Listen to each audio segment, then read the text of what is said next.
On a le droit de le détester et de lui taper dessus. C'est pas grave, de toute façon il sent rien et en plus il l'a un petit peu mérité. J'ai l'impression que c'est comme ça que l'opinion publique voit Lance Stroll aujourd'hui, comme s'il avait épuisé notre patience et lui, pile au même moment, la sienne. Ses récents résultats sportifs très mauvais, combinés à un comportement qui a dépassé les limites, que ce soit dans l'investissement ou, et c'est la nouveauté qui a déchaîné les passions, dans les actes physiques, tout ça a fait exploser une sorte de bulle. Tout le monde veut désormais voir Lance Stroll dehors. Alors est-il devenu le diable version Formule 1 ou au contraire sommes-nous trop durs avec lui? Quel peut être son avenir? Pourquoi en sommes-nous arrivés là? Pourquoi est-il si différent des autres?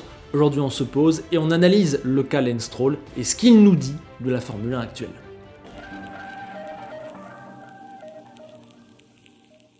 Commençons par ce qui est pour moi le plus important, un constat sur son niveau sportif. Il termine sa 7e saison en Formule 1, il a couru dans plusieurs types de voitures et de situations différentes. On commence à avoir une idée très claire du niveau qu'il a.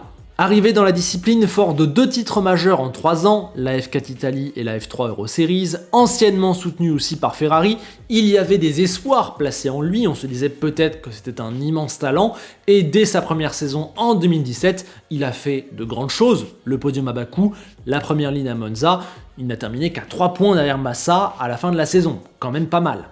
Mais bon, on va passer vite là-dessus puisque les espoirs du début ont très vite été douchés. Clairement maintenant, on le sait qu'il n'a pas le niveau pour devenir un potentiel champion du monde. Clairement pas. Et la nouveauté de ces dernières saisons, particulièrement 2023, c'est qu'il ne semble pas non plus avoir le niveau pour être un pilote de top team. Il n'a pas la performance, il n'a pas la régularité, il n'a pas la propreté, et du coup je trouve que là, récemment, sa crédibilité en a pris un énorme coup. Il se fait détruire par Alonso, il n'y a pas d'autre mot. Il n'a marqué que 20% des points de l'équipe, seul Sargent fait pire. Il n'est monté sur aucun podium quand Alonso en a pris 7, hormis une 4e place dans le particulier Grand Prix d'Australie. Son meilleur résultat est 6e 2 fois. Il prend 18-2 en qualif, se qualifie en moyenne 5,5 places derrière son coéquipier. Et pour moi, à la moyenne générale, le 3e moins bon pilote de la saison. Ça fait beaucoup, et encore il se prend tout ça sans qu'Alonso ait eu à faire du Alonso destructeur. Au contraire même, il a été ultra team player avec Lance, il a essayé de l'aider, lui a donné ses réglages, l'a énormément saucé dans les médias. Finalement, c'est peut-être même ça à l'inverse qui l'a tué, puisqu'Alonso lui fait une sorte de baiser de la mort. Quand on voit par exemple que Van Dorn ou Ocon se sont heurtés à des Alonso bien plus virulents et coriaces, là Alonso n'a même pas besoin d'être comme ça pour écraser Lance Stroll, encore plus. Alors il n'est pas aidé par une Aston qui est devenue difficile à conduire depuis quelques mois et dont le style ne colle pas vraiment au sien, on le sait, mais c'est très loin de tout excuser. Et puis lui qui arrive souvent à survivre grâce à une grande performance de temps en temps, qui nous fait dire que quand même il a du talent, qu'on le juge un peu vite, etc. etc. Eh bien ça date de quand, justement, sa dernière grande performance surnaturelle? On pourrait penser à Bahreïn en début de saison, il fait 6e malgré un poignet cassé. Mais ça reste que 6e et Alonso était 3e, et puis on sait aussi que ça aurait pu s'arrêter très vite à cause de son erreur au départ face justement à Alonso. Donc en fait, pour retrouver son dernier exploit, son dernier frisson, il faut remonter à sa pole en Turquie en novembre 2020, il y a bientôt 3 ans. C'est sa dernière preuve de grand talent. C'était à une époque où Mazepin, Schumacher, Raikkonen, Giovinazzi, Latifi étaient encore bien installés sur la grille. Bref, ça fait une éternité que Lance Stroll ne nous a pas apporté un frisson. Une vraie preuve de waouh, il a quelque chose. Pour autant, et là on sera sûrement tous d'accord, et c'est ce qui fait le paradoxe, Lance Stroll, s'il n'a pas le niveau champion du monde, s'il n'a pas, on vient de le dire, le niveau pour être bon pilote d'un top team, s'il craque ces derniers temps, avec notamment les 4 derniers Grands Prix entre le crash à Singapour et l'incapacité chronique à sortir de la Q1, on ne l'a jamais vu aussi mal. Mais la plupart du temps, hormis 2 fois par an où il fait une grosse dinguerie sur la piste parce que quand même il a des manquements à ce niveau-là, hein, on se rappelle notamment des États-Unis l'an dernier face à Alonso, eh bien hormis ça, il ne fait pas vraiment tâche sur la grille. S'il était dans un team de milieu de peloton et qu'on lui demandait un travail plutôt banal, je pense qu'on ne le remarquerait même pas. En plus, il a des qualités qui correspondent à la F1 moderne, notamment, je trouve, sur les longs relais, savoir faire marcher les gommes, et puis prenons son dernier Grand Prix en date, le Qatar, certes, Q1, sprint catastrophique, mais regardez, sans un excès des limites de piste, il aurait terminé 9e de la course. Preuve quand même, il sait utiliser plutôt correctement un matériel à minima. Alors qu'il partait 16e, quand même. il y a quelque chose chez Lance Stroll, ça reste complètement indéniable. Donc, quand on critique, je pense qu'il faut garder à l'esprit qu'on n'est pas du tout sur une catastrophe ambulante, on n'est pas sur un Yuji Ide, ce genre de pilote, c'est juste que le niveau de la grille a énormément augmenté. Aujourd'hui, on n'a que des cracks, il n'en est pas un. En plus, son manque d'investissement par moment passe très mal, donc forcément, ça coince, mais sur la grille d'il y a 10, 20 ou 30 ans, je pense qu'on n'aurait même pas évoqué le cas Lance Stroll. Le problème, c'est qu'en 2023, un pilote de son niveau, soutenu par de l'argent et qui n'a pas d'avenir à haut niveau dans la discipline, ne peut plus faire 10 ans en F1 comme ça, sans être remis en question. Il y a du monde derrière, et donc ce statut d'intouchable non mérité ne peut plus passer. Oui, dans un monde logique, Lance Stroll devrait quitter la Formule 1. Quand on regarde ses performances, ses perspectives d'avenir, ce qui tape à la porte derrière, il est clair qu'il ne peut plus vraiment rester à cette place-là. En tout cas, surtout pas ne pas être contesté. C'est d'autant plus gênant que s'il reste en place sans être contesté, c'est grâce à de l'argent. Aujourd'hui, ça passe moins bien. Mais d'un autre côté, à l'échelle de l'histoire de la Formule 1, son niveau est plus que respectable. Lance Stroll me semble donc être plutôt le témoin que la F1 va dans le bon sens finalement. C'est paradoxal, mais cela prouve que le niveau a augmenté, qu'il y a une exigence plus forte et qu'il y a un public de plus en plus expert qui regarde tout et qui a désormais une certaine intransigeance.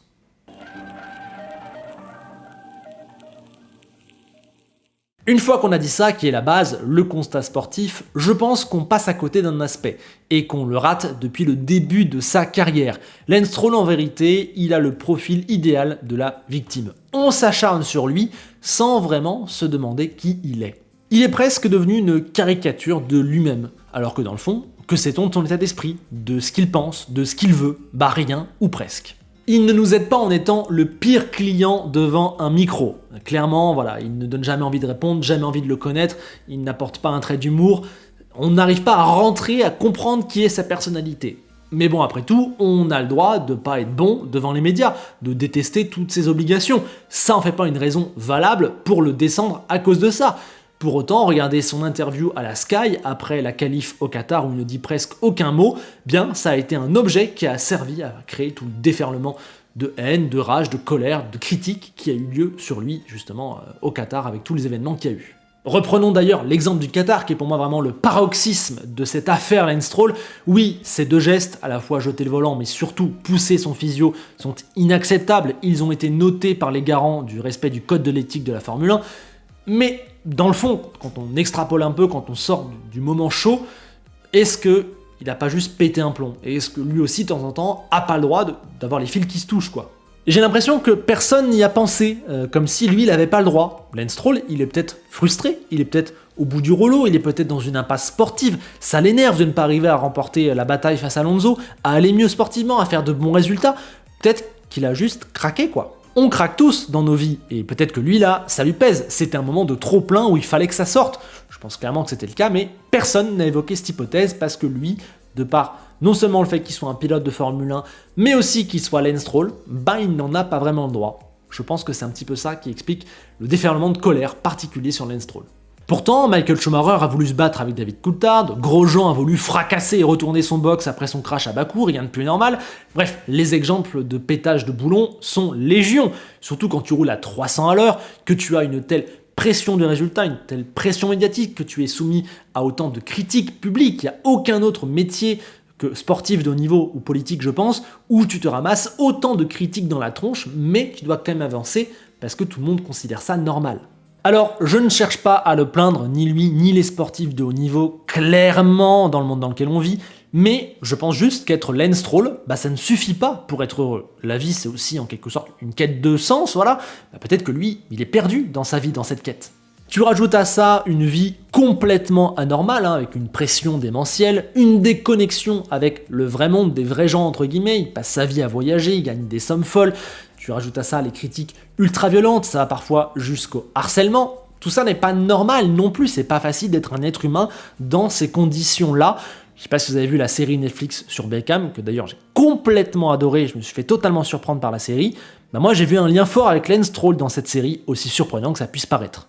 En fait, je trouve qu'on prend pour acquis l'aisance et le bien-être des sportifs de haut niveau en général. Ça va, ils ont un argent monstrueux, ils font un job de rêve, oui, mais ça suffit peut-être pas en fait pour eux. Ça leur crée des situations vraiment opposés à la vie normale, et surtout ça nous donne pas le droit de les traiter comme des êtres humains différents, je pense. Ils ont des failles, ils ont des émotions, alors on a le droit d'émettre des critiques constructives, d'avoir son avis, de faire un constat sportif, parce que c'est ce qu'on aime faire, on commente la vie de la Formule 1, et sans toutes ces sphères-là, la Formule 1 n'aurait que très peu d'intérêt. Mais on peut pas les défoncer sur la place publique et leur faire vivre un enfer, on n'aurait jamais le même comportement avec un autre être humain dans la vraie vie, et inversement, si Lance Stroll avait un tiers de ce comportement-là envers nous, on dirait que le mec est complètement fou.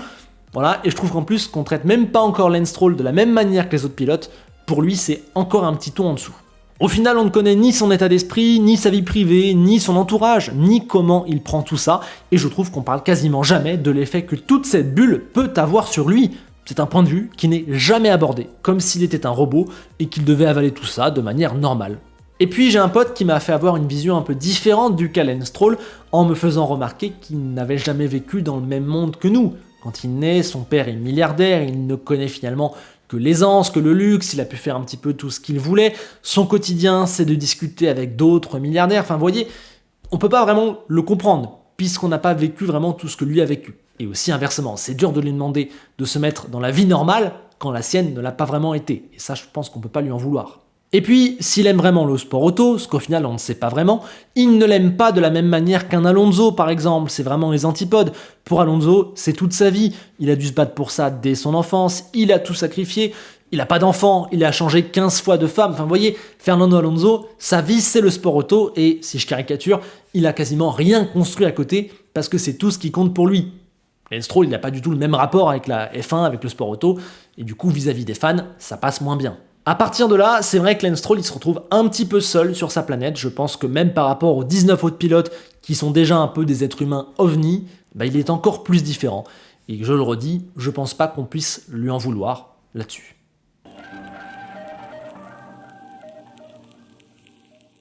En 2024, Lance Stroll sera un pilote Aston Martin. Alors oui, il reste encore 5 grands prix de sprint pour transformer la fin de saison en cauchemar. Là, ça va pas du tout, il n'a pas marqué le point depuis la reprise, il est vraiment à la rue, il sent pas bien moralement, etc.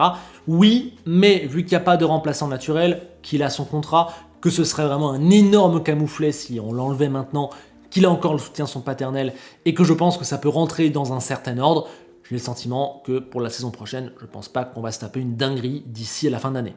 Après, il peut aussi dire de lui-même, c'est bon, stop, j'arrête, c'est trop, j'y arrive pas, etc. Mais je pense que c'est encore un peu tôt pour qu'il arrive jusqu'au bout de cette réflexion, qu'il a encore envie de prouver. Je pense que ça n'arrivera pas maintenant. Par contre, je pense que sa saison 2023 va avoir abîmé à jamais, quasiment, sa crédibilité et va lui avoir mis sur la tête plusieurs coups très importants. Il va faire perdre la 4e place du constructeur à Aston Martin, clairement, et puis ses limites, ses failles n'auront jamais été aussi visibles. Là, il ne peut plus se cacher. Et ça tombe au moment où Aston veut voir Tregan jouer les titres. On sait désormais que cela ne pourra pas se faire avec lui. Donc, si Lance Stroll est sérieux dans son projet, et je pense que tout nous prouve qu'il l'est, il sait désormais qu'il ne pourra pas encore garder son fils très longtemps, au risque de ne plus être crédible. Le prochain mercato s'annonce animé, avec énormément de pilotes en fin de contrat et des mouvements potentiels. Aston serait idiote de ne pas se positionner sur un ou plusieurs pilotes. Je pense donc que 2024 a des chances d'être la dernière saison de Lance. En tout cas, je ne le vois certainement pas tenir dans l'équipe d'ici à l'horizon 2026 où beaucoup de choses vont changer pour la F1 et pour Aston. Quid également de sa motivation, on en a déjà parlé, on se rappelle des rumeurs sur un départ vers le tennis, c'est du n'importe quoi visiblement, mais je pense que ça vient pas totalement de nulle part, il pourrait totalement quitter du jour au lendemain. Après, il faut aussi pas oublier qu'une sortie d'Aston Martin ne voudrait pas forcément dire une sortie de la Formule 1. Il a les qualités et les soutiens pour se replacer ailleurs. Pour l'instant, on ne sait pas où, etc. Mais je pense qu'il faut aussi garder ça à l'esprit.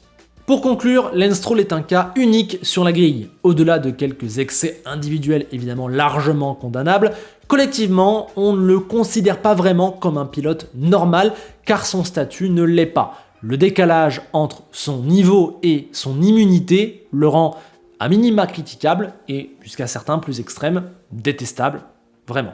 C'est aggravé par un personnage incomparable aux autres présents sur la grille, qui vit dans un autre monde, qui ne laisse jamais percevoir son caractère, qui ne se rend pas beaucoup aimable, qui a une attitude différente, parfois limite, et qui nous fait donc presque oublier que dans le fond, il est comme nous, ce qui laisse penser qu'on a le droit parfois de l'accabler et de le traiter différemment.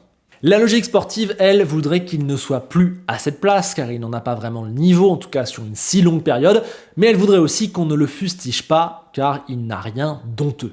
Malgré tout, ces derniers temps, je pense que nous sommes arrivés au point de non-retour avec Lance Stroll. À moins de réussir à passer à nouveau sous les radars, puis de nous sortir une grande performance mémorable, accompagnée ensuite sur le moyen long terme d'une vraie hausse de niveau et de régularité, qui laisserait penser qu'il peut être un parfait complément à Fernando Alonso, ce dont aujourd'hui on est très loin, eh bien je pense que Lance court après la montre et que son temps est compté. Il sautera dès qu'Aston aura une meilleure opportunité à sa place. Toujours est-il que le traitement médiatico-réseaux sociaux, comme je disais tout à l'heure, de Lance Stroll me semble vraiment être un cas à part que j'ai tenté de disséquer, d'analyser et auquel j'ai tenté d'apporter quelques points de vue dans cette vidéo. J'espère que ça t'aura plu. Si c'est le cas, mets un like et pense à t'abonner. J'espère aussi que ça t'aura fait réagir sur Lance Stroll, qui est un cas qui divise pas mal. Si c'est le cas, n'hésite pas à investir l'espace commentaire. Je viendrai vous lire, vous liker, vous répondre et on pourra discuter tous ensemble de ce sujet que j'ai tenté de disséquer, qui est vraiment pas facile, Lance Stroll. Merci à tous de votre écoute. Je vous laisse comme d'habitude avec Enzo Ferrari qui rappelle qu'il a été le précurseur sur Lance Stroll, le premier à le repérer en karting à 9 ans en 2010 et le premier à le lâcher à son entrée en Formule 1 en 2016. À bientôt.